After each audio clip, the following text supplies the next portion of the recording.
We are here with our weekly Lunch and Learn every Wednesday around noon. Someone from Peninsula Wellness team will hop on camera. We'll pick a short topic, around 15 or 20 minutes of education. Ideally, you can digest while you're having lunch. This topic today is one that is very close and personal to me. Not only do I deal with stress myself, obviously in my position and in my lifestyle and the way that I attack it, but I really got to see firsthand how stress can debilitate a person's health.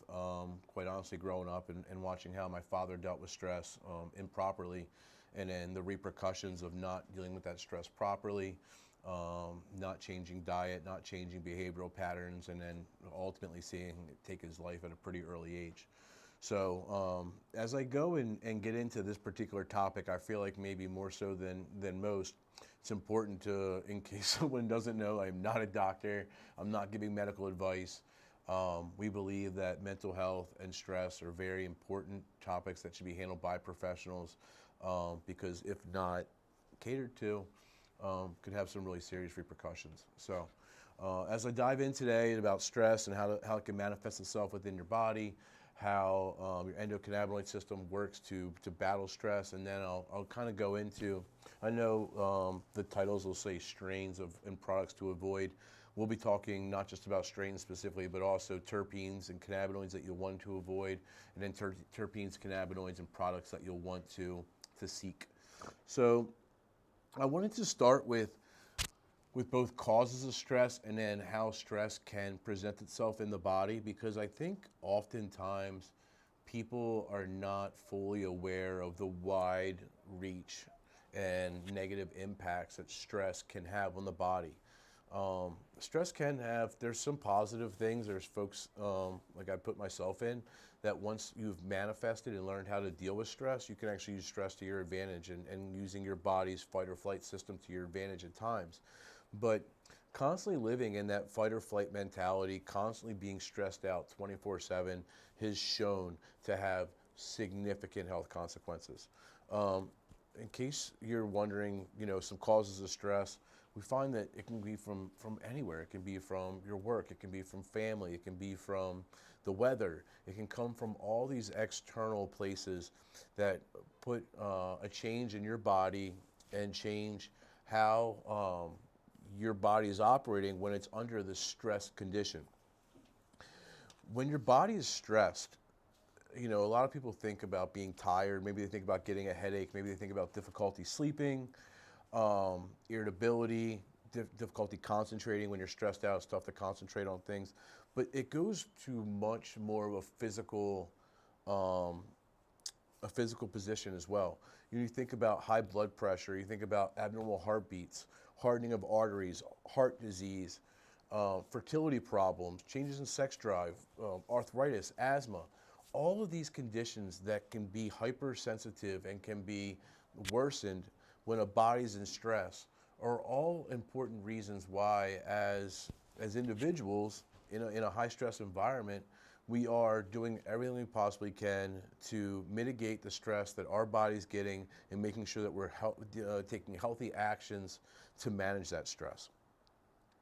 The nature of this conversation will be based around, obviously cannabinoids and cannabis and CBD and THC and terpenes and how those things can affect the body. But I'll tell you that before I even get into how the endocannabinoid system works about handling stress, I'll tell you that your endocannabinoid system is strengthened by very simple daily tasks like exercise, eating healthy, making sure you're getting the proper amino acids and omega-3 fatty acids that will help your endocannabinoid system function at a higher level.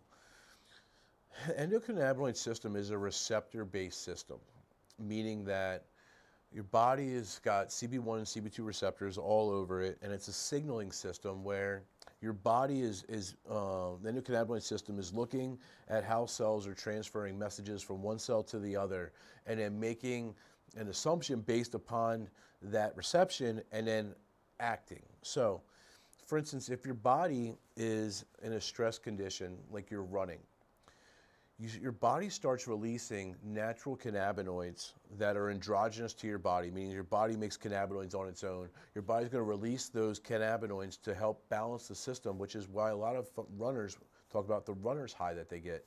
That runner's high is a natural body reaction releasing androgenous cannabinoids to give you those feel-good feelings, to reward your body and to settle your body down after it was just taxed through something like a hard run or a hard doing a strength and exercise conditioning.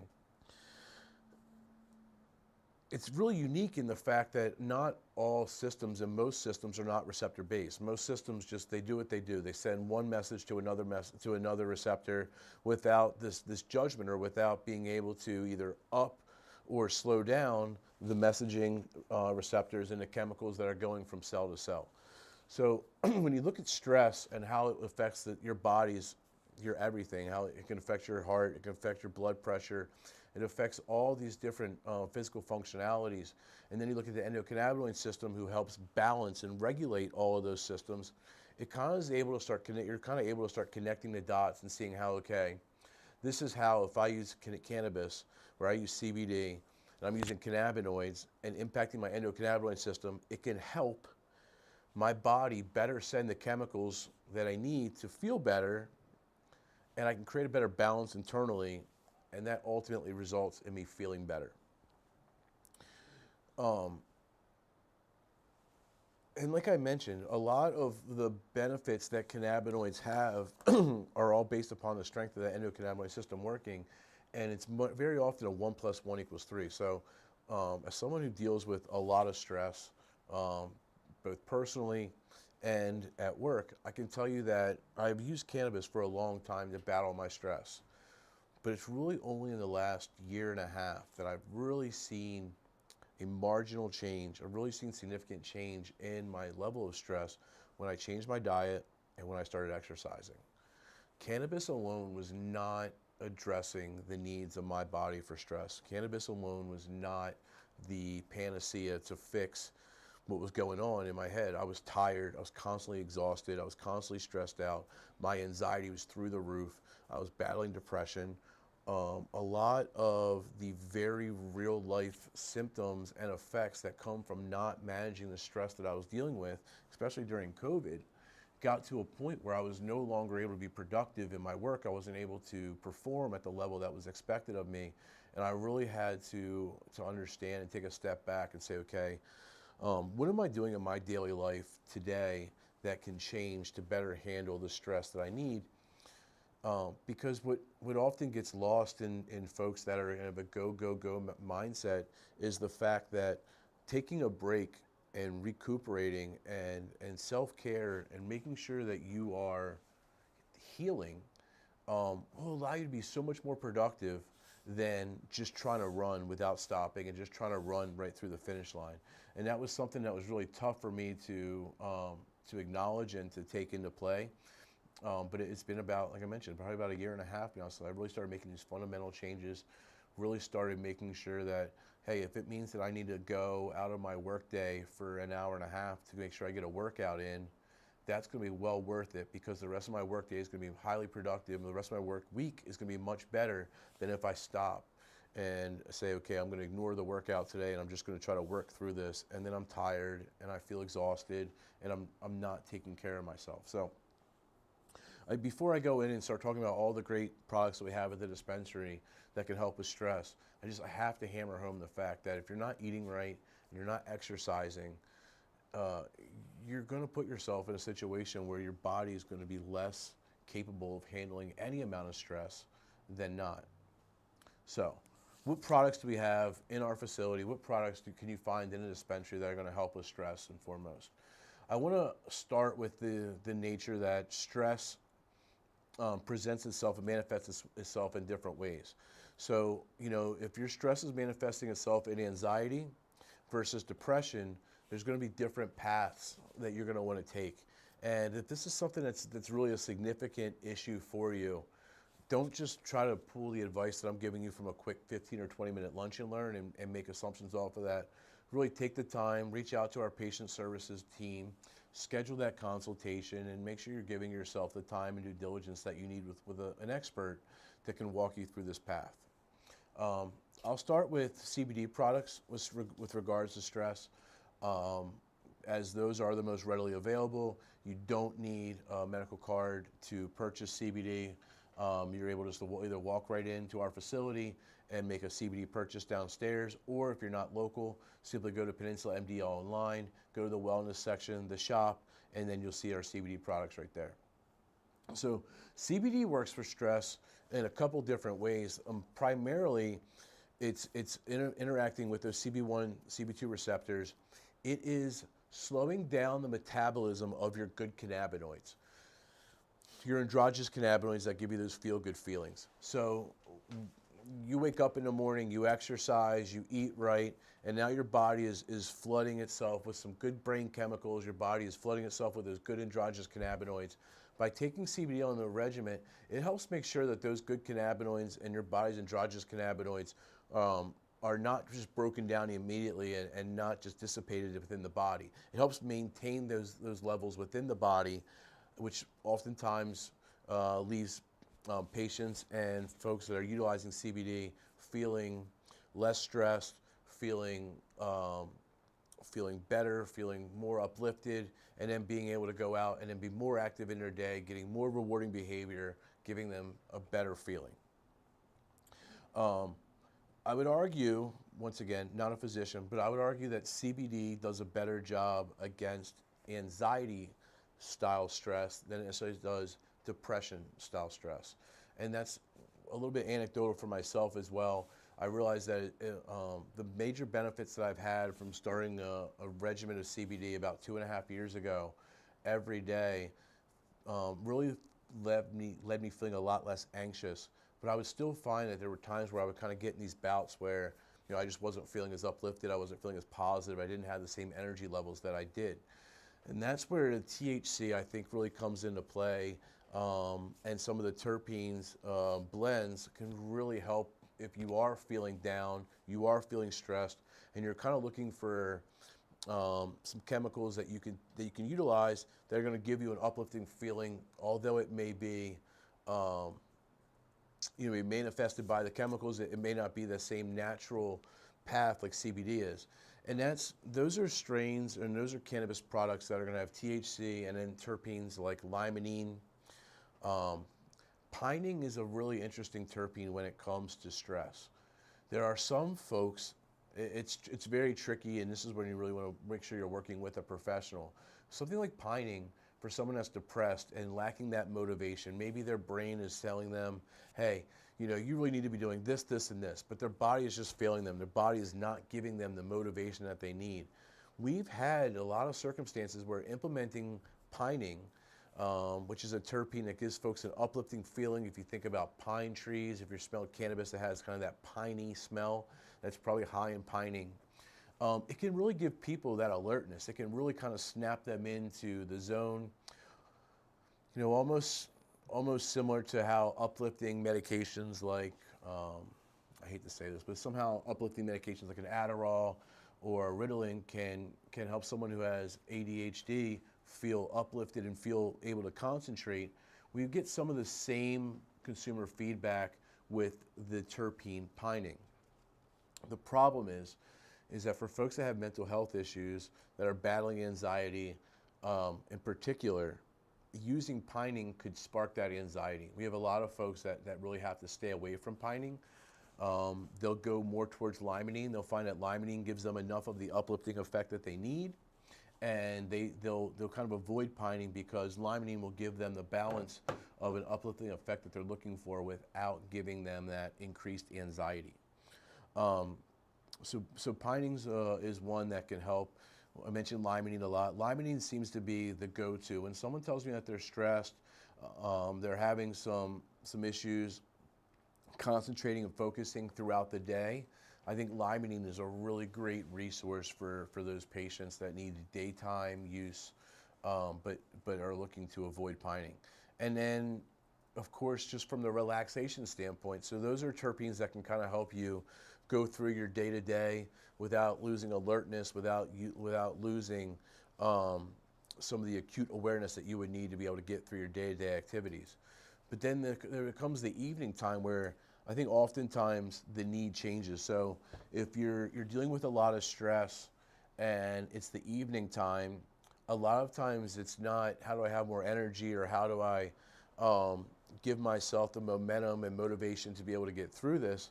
A lot of times the need, the desire changes to how do I just relax? You know, at this point, how do I make sure I'm getting some sleep? My mind is going 1,000 miles an hour. I'm very stressed out with these situational scenarios that are playing out in my head. That's when cannabis comes in a different way, and utilizing different terpenes can give you a completely different effect. So while I hyped up the ability of pining and limonene for uplifting effect, when it comes to nighttime use and someone's battling stress and they're looking for a THC product to relax, we're going to be talking about linalool, talking about myrcene, beta-caryophyllene.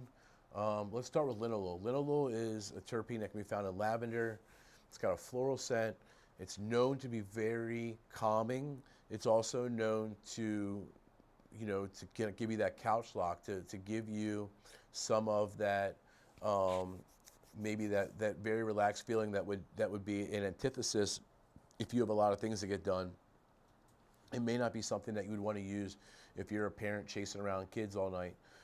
It would be something that you'd want to make sure that there's a time and place for, that you're safe, and that if the goal is to start preparing yourself for sleep and start preparing yourself for rest. You know, going after a strain that's going to be high in myrcene and linalool will really provide that therapeutic effect, really start calming the brain down, allow the body to start relaxing, even helping with things like restless leg syndrome and some of the other physical effects that we see as a result of stress. Bringing those things at bay, and then allowing patients and the folks using those products to have the rest and that they need. Some products that you'd want to avoid, you know, it's almost the flip of what I've just discussed. So if you're someone that is looking for rest in the evening, the last thing you'd ever want is anything with pining. So strains like Jack Herrera, Green Crack, these real high energy strains should be avoided at all costs in the evening time. This really kind of goes back to, you know, back in the day when you would go grab, I heard people did this, they would go grab a bag from someone off the street, and they'd get home and they wouldn't know what are the effects going to be. Am I going to use this and it's going to keep me up all night watching documentaries and really mentally engaged, or is this something that's going to, once I use it, it's going to calm me down and make me more prepared for rest and sleep. When you were getting products off the street before there was chemical profiles and you were getting lab results and understanding it, it could really be a crapshoot, and it could really be an unpleasant experience. But now that you know there are dispensaries, there are labels, you're able to see the chemical breakdown, you know, you'll know that you won't want limonene at night. You won't want pining at night. You'll really want to go after linalool and myrcene. Same thing with during the day. You typically won't want a linalool or myrcene, and everyone's a little bit different, but most people won't want to smoke a heavy linalool or myrcene product in the morning and then expect that they're going to go out and really champion their day. So playing with these terpene profiles in the evening and night, knowing when to use them, when not to use them, knowing when to avoid certain cannabinoids and knowing when to seek out certain cannabinoids. Understanding your endocannabinoid system is going to function best when you're treating your body well, giving it good food, exercising, making sure there's plenty of fatty acids in there, make sure that everything's just kind of being fed the fuel that it needs. You can really use your endocannabinoid system and cannabinoids in general as a great tool against stress. And that's what we do a lot here. I mean, I'm a personal testimonial that, you know, whether it's alcohol or other options that you have out there, you know, cannabis has shown to me and proven, you know, year after year that for me, in conjunction with diet, exercise, talking to people, therapy, counseling, all these different other tools, you know, I've gotten maximum results from my cannabinoid-based therapy, and it's really helped me personally with my stress and my ability to go out and achieve the goals that I want to go out and achieve. So I appreciate the opportunity to get personal and dive into stress and cannabinoids. It's something that you can tell I'm very passionate about. I know there's a lot of people out there that are hurting, that are stressed, that are listening to this right now. You know, reach out to Donnie Jackson, our patient services team. Fill out an inquiry form. Let us have a sit-down consultation, kind of dive through this. We're here to help. If you're not local, we can still assist via telehealth. It's not an issue. Simply set the appointment online. We'll get you guys squared away. Tune in next week, Wednesday, 12 o'clock, another topic. Anthony Darby signing off. Thank you.